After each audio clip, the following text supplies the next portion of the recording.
Okay, let's just start out with taking a few deep breaths. Close your eyes, settle into a seat, settle into wherever you're standing, settle into wherever you're lying down, whatever you need to do. Shut off some sensory input and just focus on your breath. And that's all the guidance I'll give you for now.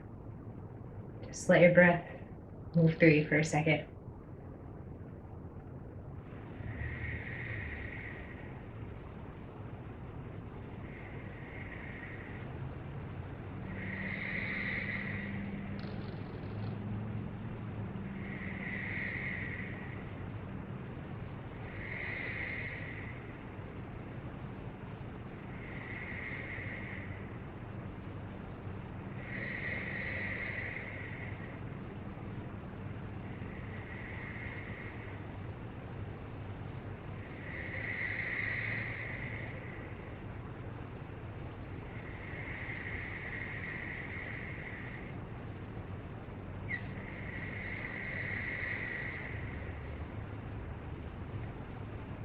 Let your eyes take on light. Bring it on back.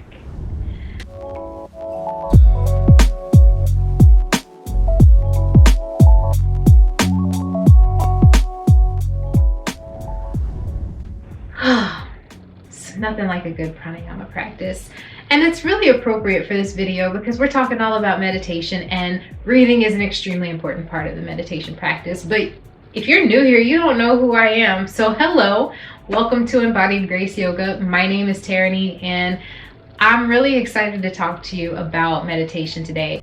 I am always really excited to be in front of you guys today, or any day, but today in particular because I've got a gift for you. It was supposed to be a surprise. It was supposed to be a surprise. I'm really not good at keeping secrets, but I have a surprise for you at the end of this video. So if you would like to stick around to figure out what your gift is, please be sure to stay till the end. What we are going to be going over today is a 10-step guide to meditation. Something I've heard a lot in the decade that I've been teaching is, I don't know how to meditate. Meditation's not really my thing. I'm not very good at it. I can't get my mind to be quiet. A lot of other things. And I'm here to just say, throw all of that away. Throw it out the window. It has nothing to do with your meditation practice. I got you. I got you. I want today to be kind of a myth dispeller, if you will, giving you the power and the embodiment, that's not a word, but it's going to be today, but embolden you to reach into any space so that you can find that practice within you and let it benefit you in whatever way it's supposed to that particular day. So 10 steps. That's all I have for you, and then I have a really cool treat for you at the end. So I just want to get into it. So let's just get into it. So my first guide for you is to give yourself some grace. And whatever happens, just happens. It's neither good or bad. It just is. And let that be what it is. And embrace it, enjoy it, or learn from it if it's something that you are, trying to learn a lesson from. But give yourself the grace to just be in the moment and experience. Step number 2 is to create a safe space for yourself. If you have the ability, dedicate a space to your meditation practice. It could be a small room, an office, maybe if you have a really big walk-in closet, some type of space that you can dedicate for yourself that is pulling you away from the hullabaloo of the day, the world, all of that. But if you don't have a dedicated space, find a space that could be that for you. One that you could be able to limit the sensory input, a quiet space if you need one. If you prefer outside, wear somewhere outside that you won't be bothered by others, but can still find a comfortable place to sit or lie down, whatever it is that you need. But create a safe space for yourself where you can feel comfortable turning your attention inward. And part of creating that safe space is, like I mentioned, turning off the sensory input. Turn the TV off. Put the phone on Do Not Disturb. Have the kids go do something else, or even let the kids come in and you teach them how to meditate with you and have some quiet time with each other. Whatever you need to do to bring that environment that invites you the ability to be in a little bit more stillness. being a little bit more quiet. It really is super helpful. So step number 3 is do a self check-in before you get started. Start by scanning your surroundings and checking to see how they are affecting you physically and energetically. And then scan your body and use your senses to kind of pick up on not only the physical things that you may be feeling, but those energetic feelings too. And then finally decide on a seat. After you've done that full scan, what feels comfortable for you? Is it sitting like I'm sitting? Or is it lying down? Or maybe on your side? Or sitting up against a wall? Or lying down with your legs up the wall? What feels good for you so that you are able to let your body come into a place of rest? Step number 4 is to start with a simple breathing practice. And it could be similar to what we started with at the beginning of this video. Something just as chill as closing your eyes and letting your breath be the focus.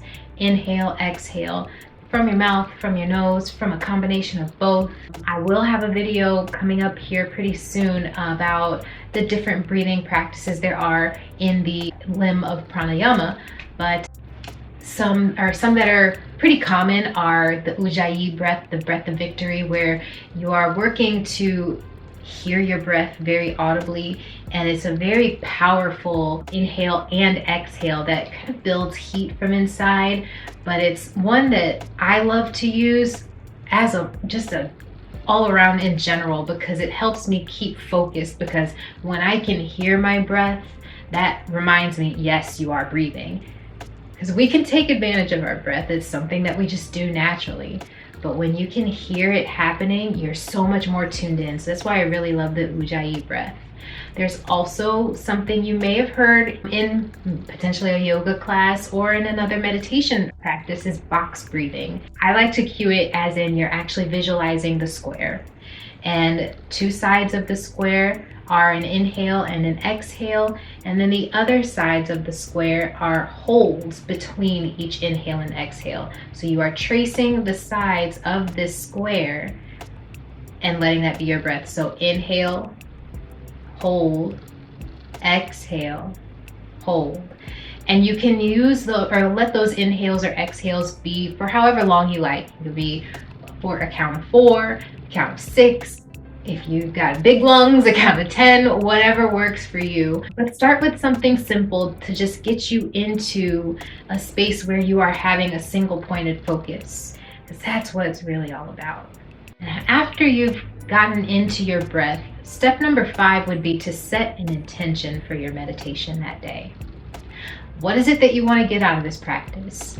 What is it that you are hoping to accomplish? Or what is it that you wish to receive?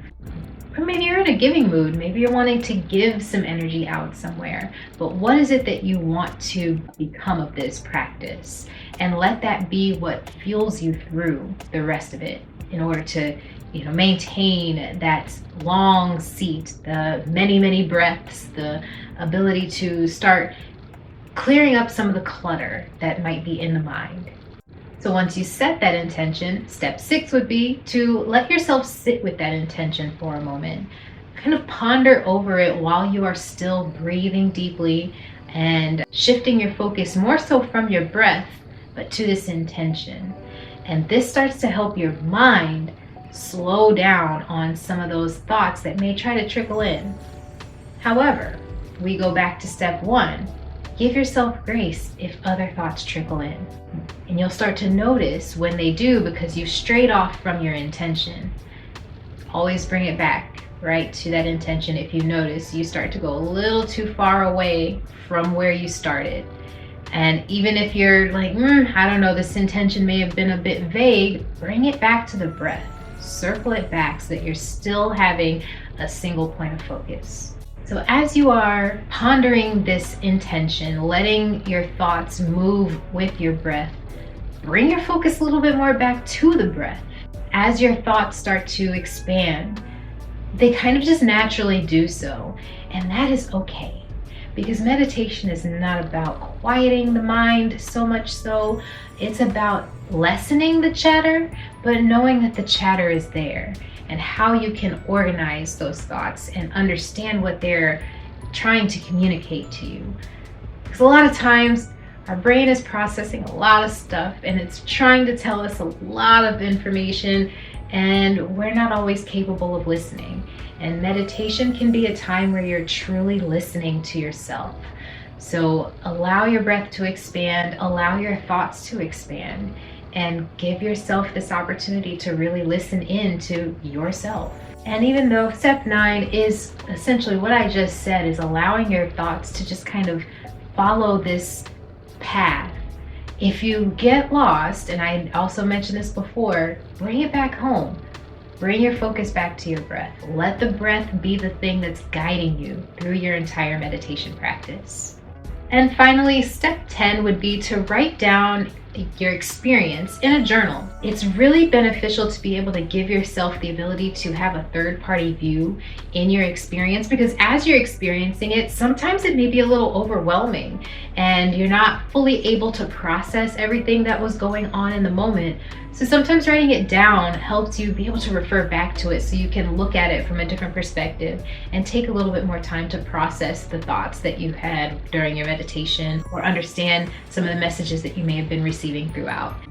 But with that said, that brings us to your gift.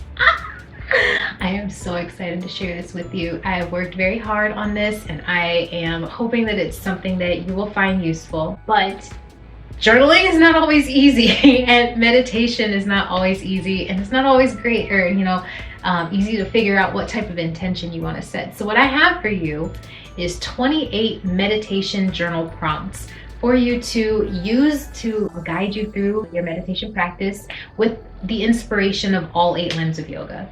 What you can do with these is the prompts that are there for you, you can use them to be inspiration for your intention for your meditation that day. And I have also provided you with some sample pages, depending on what you like. Maybe you're a bullet journaler, maybe you just prefer line pages. Some of y'all like grid pages. I've got all of those samples there for you. This is a free download, so be sure to grab it from the description below. I'm also going to have it available on all of my social media platforms. I will post all of their names and links here, as well as in the description.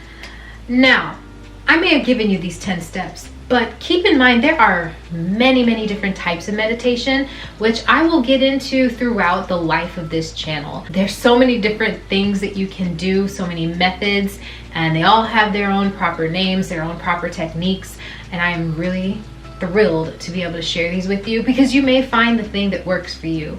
For example, for me, japa meditation is probably my go-to. More so the counting of beads, more so than chanting, but it's still so much more effective for me because I am one of those people that has a tough time staying focused on one single point. So having something to touch really helps me out. But we'll get into that later. But just keep that in mind. There are different types of meditation just as much as there are different types of asana practices. So don't fret, don't worry. There's something out there for you too. All right, that is all I have for you today. I really hope that you are able to get some great use out of the journal prompts as well as this video as a whole. But I really look forward to seeing you in the next video. If you have any questions or feedback or suggestions for me, you know where to put them. Go down to those comments, leave a comment. Be sure you're subscribing, be sure you're doing all of the things. I hate talking about it, but if you want to stick around, be sure to do the things that help you stick around. I look forward to seeing you again. Bye.